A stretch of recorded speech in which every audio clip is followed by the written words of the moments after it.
Hello everyone, आज हम लोग पढ़ने वाले हैं क्लास 11th की भूगोल की बुक से चैप्टर नंबर 5 भू आकृतिक प्रक्रियाएं की पार्ट 3। पिछली क्लास में हमने पार्ट 1 पार्ट 2 कंप्लीट कर लिया है।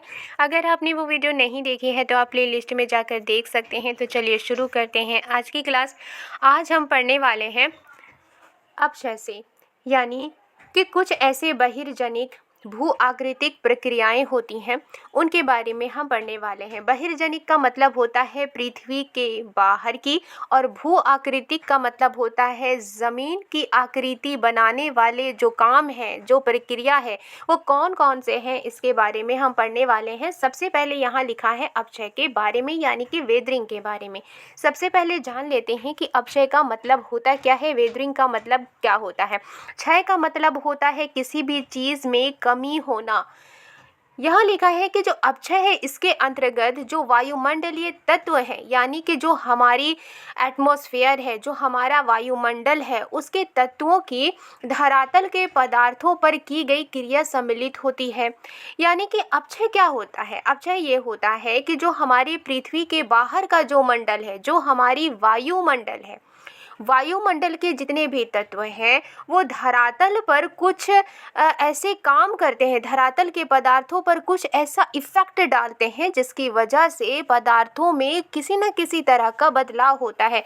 उसी बदलाव को हम कहते हैं अपक्षय। और अपक्षय का मतलब होता है किसी पदार्थ के जो पदार्थ की बनावट होती है, जो पदार्थ होते हैं उसमें कमी होना। जो वायुमंडल के जो तत्व होते हैं वो धरातल के पदार्थों पर किसी न किसी तरह से इफेक्ट डालते हैं, जिससे पदार्थों में कहीं ना कहीं कुछ न कुछ कमी आ जाती है। इसे ही हम कहते हैं अपक्षय। अब जो अपक्षय होता है, मान लीजिए कि कोई एक चट्टान है। अब इस चट्टान में वेदरिंग की प्रक्रिया हो रही है, यानी कि अपक्षय की प्रक्रिया हो रही है। कुछ ना कुछ वायुमंडल के ऐसे तत्व होंगे जिसकी वजह से ये जो चट्टान है इसमें कहीं ना कहीं से कमी हो रही होगी। तो ये जो कमी होने का काम है, यानी ये जो कमी हो रही है इस चट्टान में, अगर कहीं से कुछ बदलाव हो रहा है, पहले चट्टान इतना था, फिर कट गया, फिर इतना ही बचा, फिर ये बहुत बड़ा था, फिर उसके बाद ये छोटा रह गया, तो ये किस तरह से होता है? तो ये जो अपक्षय का काम है इसके अंदर बहुत सारे प्रक्रियाएं होती हैं जो अलग या फिर सामूहिक रूप से, यानी ग्रुप में धरातल के पदार्थों को प्रभावित करती है। यहाँ लिखा है कि अगर मान लीजिए कि कोई चट्टान है, अब इस चट्टान में अगर किसी तरह से कोई अपक्षय हो रहा है तो वो अपक्षय कैसे होगा? या तो कोई एक तत्व होगा जो अकेले इस चट्टान का अपक्षय कर रहा हो, या फिर बहुत सारे तत्व मिलकर के सामूहिक रूप से इस चट्टान का अपक्षय कर रहे हो। तो इसलिए यहाँ लिखा है कि अपक्षय के अंदर ही बहुत सारी प्रक्रियाएं हैं जो अलग अलग या फिर सामूहिक रूप से धरातल के पदार्थों को प्रभावित करती है। एक क्वेश्चन ये बनता है कि अपक्षय को हम किस तरह से परिभाषित कर सकते हैं। तो अपक्षय को कैसे हम परिभाषित कर सकते हैं? अपक्षय को मौसम और जलवायु के कामों के माध्यम से जो शैल टूटते हैं, यानी कि शैलों का जो विखंडन होता है, जो चट्टानों का यांत्रिक विखंडन होता है और रासायनिक वियोजन या फिर अपघटन होता है, उसी रूप में हम अपक्षय को परिभाषित कर सकते हैं। यानी कि जो अपक्षय होता है वो क्या होता है? इससे जब मौसम के कामों की वजह से शैलों का यांत्रिक विखंडन होता है, या रासायनिक वियोजन या अपघटन होता है, या फिर जलवायु के कामों की वजह से जो चट्टानों का यांत्रिक विखंडन या फिर और रासायनिक वियोजन और अपघटन होता है, इसी के रूप में हम अपक्षय को परिभाषित कर सकते हैं। जो अपक्षय होता है वो बहुत ही धीमी गति से होता है, क्योंकि अपक्षय में पदार्थों का बहुत थोड़ा अथवा नगण्य संचलन होता है। संचलन का मतलब होता है एक जगह से दूसरी जगह गति करना। जो अपक्षय होता है इससे जो पदार्थ होते हैं उनका बहुत थोड़ा ही संचलन होता है, या फिर ना के बराबर संचलन होता है। मीन्स कि अगर कोई भी चट्टान है, अब इस चट्टान में मान लीजिए कि कहीं से इस चट्टान में कोई कमी आ रही है। पहले ये चट्टान इतनी बड़ी थी, अब किसी वजह से, मौसम की वजह से या जलवायु की वजह से इस चट्टान में इतने भागों में कमी आ गई। तो ये जो होता है ये अपक्षय कहलाता है। और ये जो अपक्षय होता है वो बहुत थोड़ा इसमें संचलन होता है, या फिर नगण्य यानी ना के बराबर संचलन होता है। यानी कि जहाँ पर मौसम या जलवायु की वजह से जो चट्टान पर जिस तरह का काम हो रहा है जिससे कि इस चट्टान में कमी आ रही है, तो ये जो हिस्सा है वो क्या होगा, ये हिस्सा या तो थोड़ा सा इसमें गति होगी या संचलन होगा, या फिर ना के बराबर गति या संचलन होगी। जो अपचय प्रक्रियाएं होती हैं वो कैसे इसमें उनमें क्या कंडीशन होता है, जटिल भौमिकी होती है, जलवायवी होती है, स्थलाकृतिक होती है और वानस्पतिक कारकों के जरिए ही वो कंडीशनड होती हैं। अपचय इन्हीं की वजह से अपचय प्रक्रियाएं होती हैं। इन सब में जो जलवायु होता है उसका एक विशेष महत्व है। ना सिर्फ अपचय प्रक्रियाएं बल्कि जो अपचय मेंटल की गहराई होती है वो भी जलवायु से दूसरे जलवायु में अलग अलग होती है। एक जगह की जलवायु जिस तरह की होगी वहाँ की अपचय प्रक्रियाएं अलग होगी, अपचय मेंटल की गहराई अलग होगी। दूसरे जगह की जो जलवायु जिस तरह की होगी उस जगह की अपचय प्रक्रियाएं अलग होगी, अपचय मेंटल की गहराई भी अलग होगी। आगे लिखा है, जो अपचय होती है, मान लीजिए कि कोई एक चट्टान है। अब इस चट्टान में कोई कटाव होता है, कोई कमी होती है, और ये चट्टान पहले इतनी बड़ी थी, फिर उसके बाद ये इतना हट गया इस चट्टान का हिस्सा, फिर ये थोड़ा सा ही बड़ा है। और इस चट्टान की जो पहले जो चट्टान बड़ी थी फिर घटकर छोटी हो गई। आखिर ये किन कारणों की वजह से होती है? कोई तो ऐसे प्रमुख प्रकार होंगे अपचय प्रक्रियाओं के। यहाँ पर लिखा है कि जो पहला प्रकार है वो है रासायनिक, दूसरा है भौतिक या यांत्रिक, और तीसरा है जैविक। इसे हम एक एक करके 1 बाय 1 करके हम पढ़ेंगे। रासायनिक की वजह से अलग अपचय होती है, भौतिक या यांत्रिक की वजह से अलग अपचय होती है, जैविक की वजह से अलग अपचय होती है, लेकिन किसी एक प्रक्रिया का ज़्यादा महत्वपूर्ण योगदान देखा जा सकता है। अब हम लोग पढ़ेंगे रासायनिक अपचय प्रक्रियाएं। रासायनिक अपचय प्रक्रियाएं क्या होती हैं? यहाँ लिखा है कि अपचय प्रक्रियाओं का एक ग्रुप, एक समूह, जैसे कि विलयन है, कार्बोनेटीकरण है, जलयोजन है, ऑक्सीकरण है तथा न्यूनीकरण है, सेलों के अपघटन यानी चट्टानों के अपघटन, विलयन और न्यूनीकरण का काम करते हैं।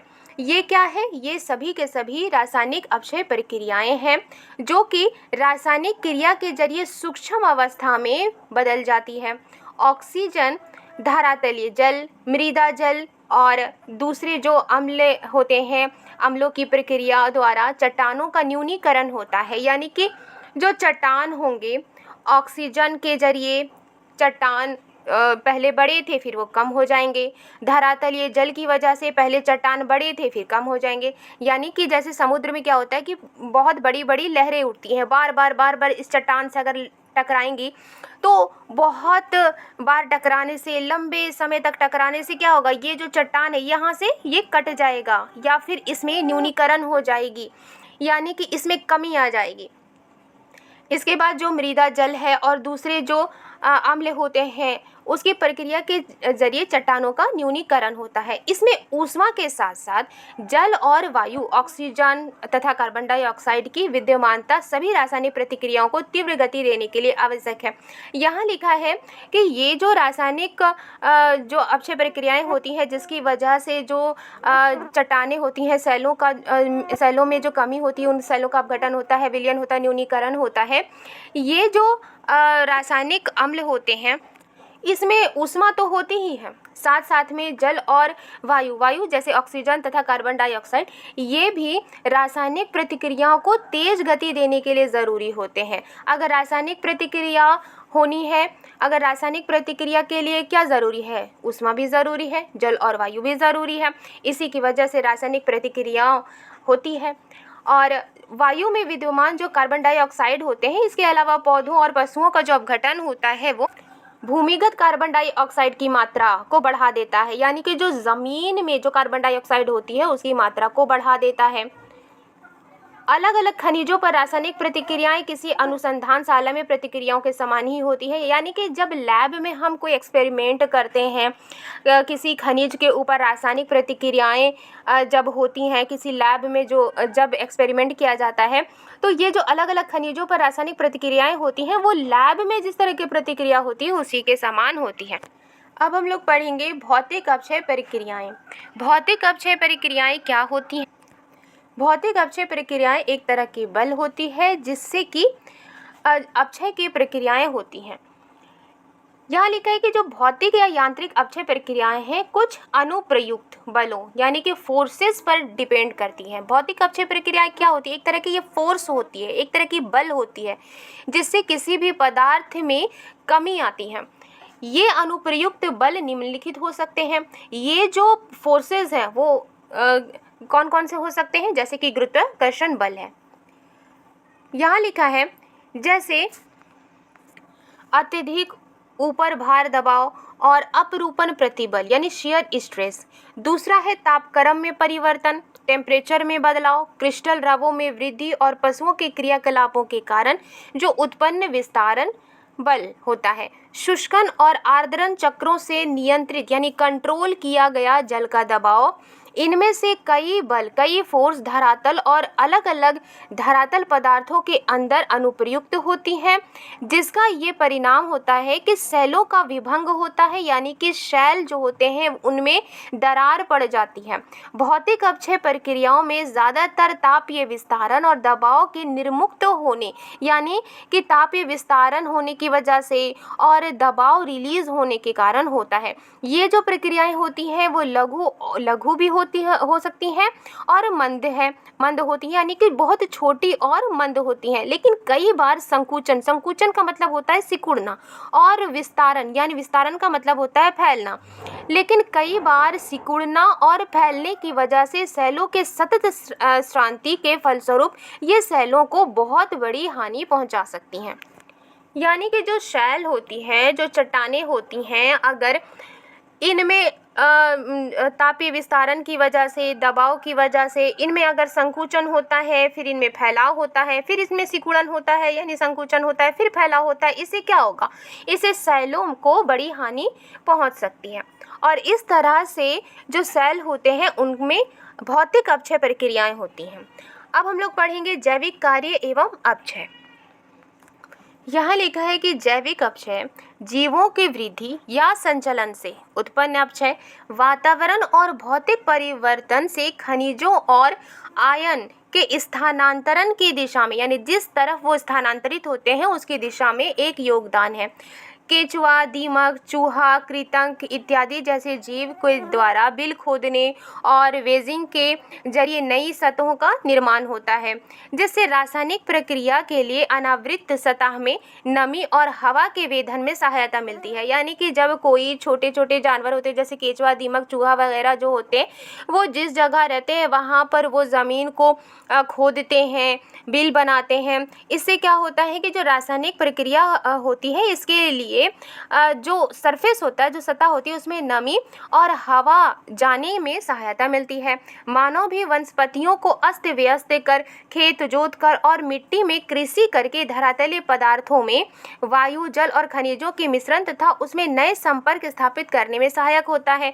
मनुष्य भी क्या करता है, जहाँ उसको फसल उगाना होता है, सब्जियां उगानी होती हैं, वो क्या करता है, उसको खेत जोतता है, फिर उसमें मिट्टी में बहुत सारी चीज़ों को वो मिलाते हैं और खेत जब जोतते हैं तो उसमें वायु मिक्स होता है, फिर वो पानी डालते हैं, खनिज डालते हैं और उनमें नए संपर्क स्थापित करते हैं। सड़ने वाले पौधे और पशुओं के जो पदार्थ होते हैं ह्यूमिक, कार्बनिक और अन्य अम्ल जैसे तत्वों के उत्पादन में योगदान देते हैं।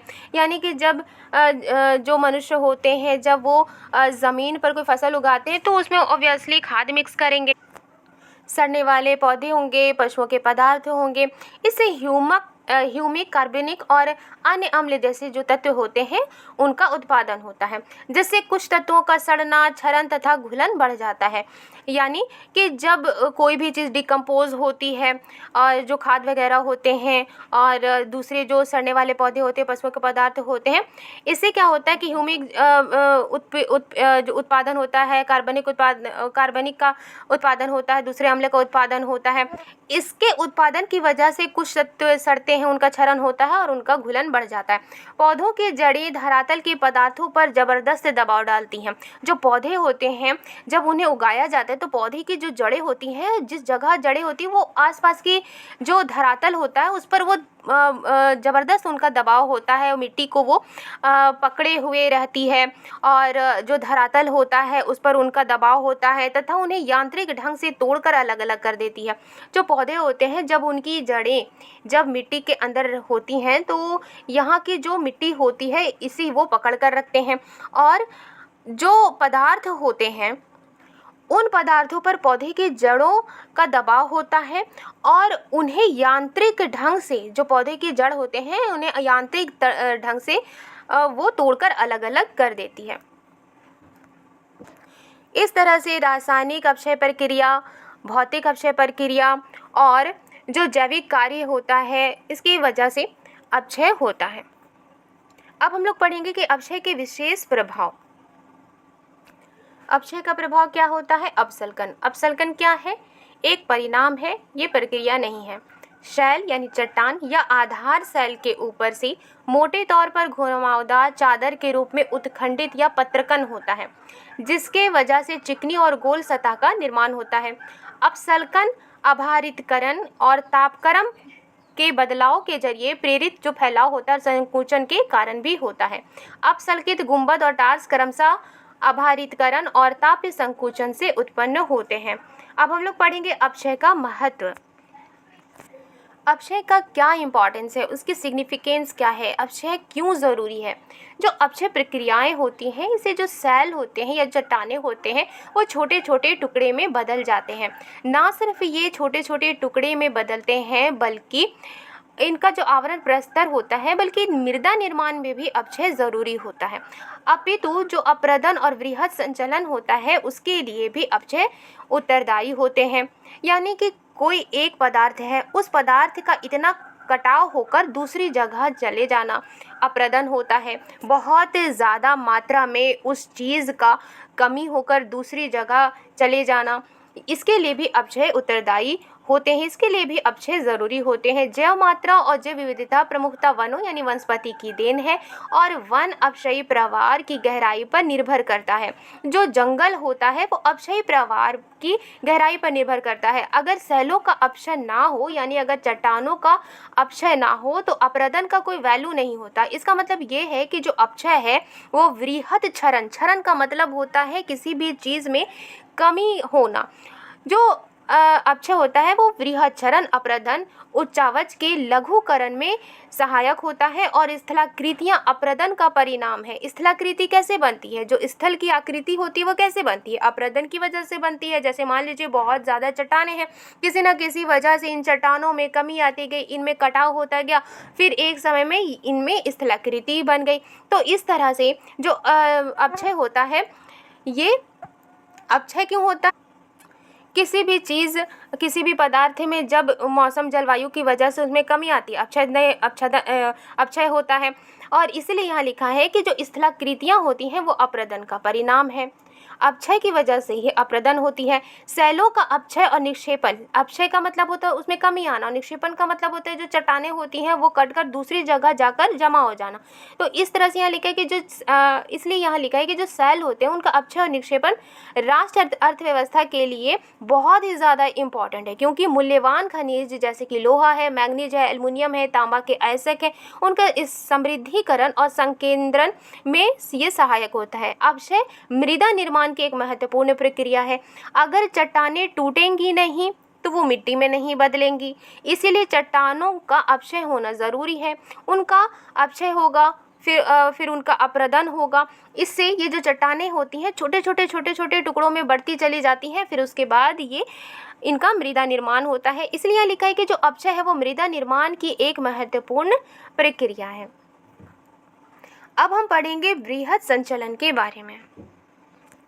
यहाँ लिखा है कि बृहद संचलन के अंतर्गत वे सभी संचलन आते हैं। संचलन का मतलब होता है एक जगह से दूसरी जगह गति करना। जिनमें सेलों का यानी कि चट्टानों का बृहद मलबा यानी बहुत बड़ी मात्रा में जो मलबा होता है वो गुरुत्वाकर्षण के सीधे प्रभाव की वजह से जिस तरफ ढाल होगा उसी के अकॉर्डिंग स्थानांतरित होता है। यानी कि जो मलबा होगा जिधर ढाल होगा उधर गुरुत्वाकर्षण बल होगा और मलबा भी किधर स्थानांतरित होगा जिधर ढाल होगा।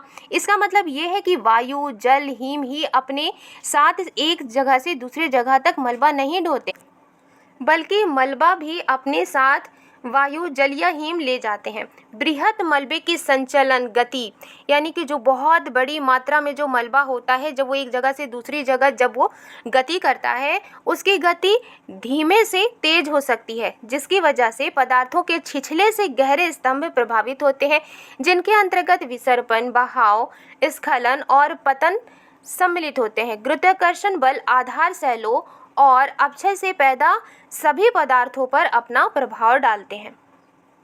हालांकि बृहद संचलन के लिए अपक्षय जरूरी नहीं है, लेकिन ये जो अपक्षय होते हैं वो बृहद संचलन को बढ़ावा देते हैं। बृहद संचलन अपक्षयित ढालों पर अनपक्षयित पदार्थों की अपेक्षा बहुत ज़्यादा एक्टिव रहता है। यहाँ क्या लिखा है कि हालांकि जो बृहद संचलन होती है उसके लिए अपक्षय ज़रूरी नहीं होती, लेकिन अपक्षय बृहद संचलन को बढ़ावा देता है। बृहद संचलन अपक्षयित ढालों पर अनपक्षयित पदार्थों के मुकाबले बहुत ज़्यादा सक्रिय यानी कि एक्टिव रहता है। बृहद संचलन में गुरुत्वाकर्षण शक्ति सहायक होती है, यानी कि बहुत बड़ी मात्रा में जो पदार्थों का संचलन होता है ऐसे संचलन में गुरुत्वाकर्षण शक्ति सहायक होती है तथा कोई भी भू आकृतिक कारक जैसे कि प्रवाही जल है, हिमानी है, वायु है, लहरें हैं और धाराएं बृहद संचलन की प्रक्रिया में सीधे रूप से सम्मिलित नहीं होते। इसका अर्थ है कि बृहद संचलन अपरदन के अंदर नहीं आता है। हालांकि पदार्थों का जो संचलन होता है वह गुरुत्वाकर्षण की मदद से होता है, एक स्थान से दूसरे स्थान को होता रहता है। ढाल पर पदार्थ बाधक बलों के प्रति अपना प्रतिरोध प्रस्तुत करते हैं, यानी कि जिस जगह ढाल होती है पदार्थ उस दिशा में स्थानांतरित होते हैं और बीच में अगर कोई रुकावट आती है तो ये जो पदार्थ है जिसकी गति हो रही है ये इस पदार्थ के प्रति अपना प्रतिरोध प्रस्तुत करते हैं, यानी कि इनका जो बल है इनके ऊपर लगेगा ताकि ये हटे और ये फिर आगे जाए। लेकिन यहाँ पर अगर जो प्रतिरोध जो बाधक बल है अगर इसका बल ज़्यादा होगा और ये जो पदार्थ स्थानांतरित हो रही है इसका बल अगर कम होगा तो ये इसी जगह पर क्या होगा, ये आगे की ओर बल नहीं लगा पाएगा क्योंकि इसका जो बल है वो ज़्यादा है। अगर इसका बल कम होगा और इस पदार्थ का बल जो पदार्थ स्थानांतरित होती है अगर उस पदार्थ का बल ज़्यादा होगा तो ये पदार्थ क्या होगी, आगे स्थानांतरित होगी। इसीलिए यहाँ लिखा है कि और तभी असफल होते हैं जब बल पदार्थों के अपरूपण प्रतिरोध से महांतर होते हैं, यानी कि अगर जो बाधक बल है अगर ये ज़्यादा इसमें बल है तो जो पदार्थ स्थानांतरित हो रही है वो आगे स्थानांतरित नहीं होगी। लेकिन अगर इस स्थानांतरित जो बल पदार्थ कर रही है अगर उसका बल ज़्यादा होगा फिर वो इस बाधक को हटाकर फिर वो आगे स्थानांतरित होता है। लेकिन ये जो पदार्थ होते हैं जो कि बाधक बलों के प्रति अपना प्रतिरोध प्रस्तुत करते हैं तभी असफल होते हैं जब बल पदार्थों के अपरूपण प्रतिरोध से महांतर होते हैं। असंबद्ध कमजोर पदार्थ, छिछले संस्तर वाली शैलें, भ्रंश तीव्रता से झुके हुए संस्तर, खड़े भृगु या तीव्र ढाल, पर्याप्त वर्षा, मूसलाधार वर्षा तथा वनस्पति का अभाव बृहद संचलन में सहायक होते हैं। बृहद संचलन की सक्रियता के कई कारक होते हैं, यानी कि जो बड़ी मात्रा में जो पदार्थों का संचलन होता है वो एक्टिव रहते हैं। बृहद संचलन की जो ये एक्टिव रहते हैं इनकी जो सक्रियता होती है इसके कई कारक होते हैं। वे इस प्रकार हैं। पहला है प्राकृतिक एवं कृत्रिम साधनों द्वारा ऊपर के पदार्थों के टिकने के आधार का हटाना। दूसरा है ढालों की प्रवणता एवं ऊंचाई में वृद्धि। तीसरा है पदार्थों के प्राकृतिक अथवा कृत्रिम भराव के कारण उत्पन्न अतिभार। चौथा है अत्यधिक वर्षा, संतृप्ति एवं ढाल के पदार्थों के स्नेहन द्वारा उत्पन्न अतिभार। पांचवा है मूल ढाल की सतह पर से पदार्थ या भार का हटना। छठा है भूकंप आना। सातवां है विस्फोट या मशीनों का कंपन। सातवां है अत्यधिक प्राकृतिक रिसाव। नौवां है झीलों, जलाशय एवं नदियों से भारी मात्रा में जल निष्कासन एवं परिणाम स्वरूप ढालों एवं नदी तटों के नीचे से जल का मंद गति से बहना। 10वां है प्राकृतिक वनस्पति का अंधाधुंध विनाश। संचलन के निम्न 3 रूप होते हैं।